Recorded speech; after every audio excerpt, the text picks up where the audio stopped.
Buenos días, el día de hoy haremos una entrevista a un profesional de la Científica del Sur con respecto a su carrera profesional y las ODS de prosperidad. Estamos acá con el presidente de Derecho, Pedro Ragal. ¿Cuáles son los principales desafíos que enfrenta la profesión de Derecho para integrar la innovación y el desarrollo de infraestructuras sostenibles dentro de sus prácticas jurídicas y procesos normativos? Bueno, para empezar hay que decir que el derecho, yo siempre digo en mis clases de introducción al derecho, que el derecho anda en bicicleta y la realidad social anda en moto, ¿no? El derecho siempre llega tarde a los cambios tecnológicos, eso es histórico. Siempre hemos llegado tarde a los cambios sociales y tecnológicos del mundo, ¿no? Cuando el mundo estaba cambiando, por ejemplo, crea inteligencia artificial, el derecho recién se pone a regularla 5 años después.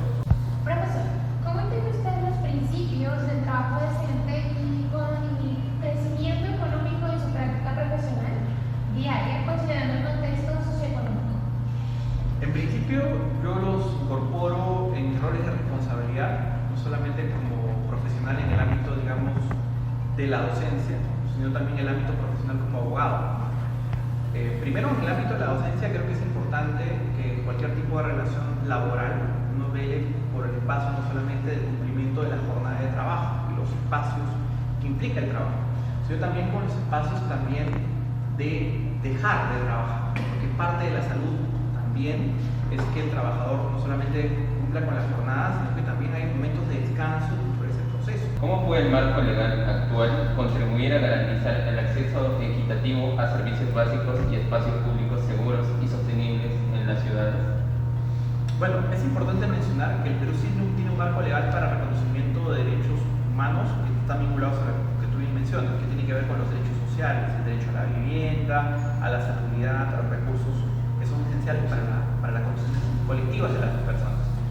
El tema del cómo, que durante muchos años se ha debatido, al menos en la parte más pragmática del Estado peruano, tiene que ver con las políticas públicas bajo enfoque de derechos humanos. ¿Cómo puede el derecho fomentar la innovación y el desarrollo de infraestructuras sostenibles mediante políticas públicas y marcos regulatorios adecuados? Bueno, para empezar, yo creo que antes de empezar a construir cualquier política es importante que el Estado se informe sobre la realidad de la innovación y la tecnología, ¿no? Yo creo que uno de los puntos de partida que el Perú debería tener es tener, como otros países como la China tiene, por ejemplo, como Estados Unidos está empezando a tener todo lo que es una burocracia o una estructura gubernamental para entender el proceso de la innovación tecnológica. Profesor, ¿qué dificultades legales y regulatorias deben implementar energías renovables y optimizar el uso energético?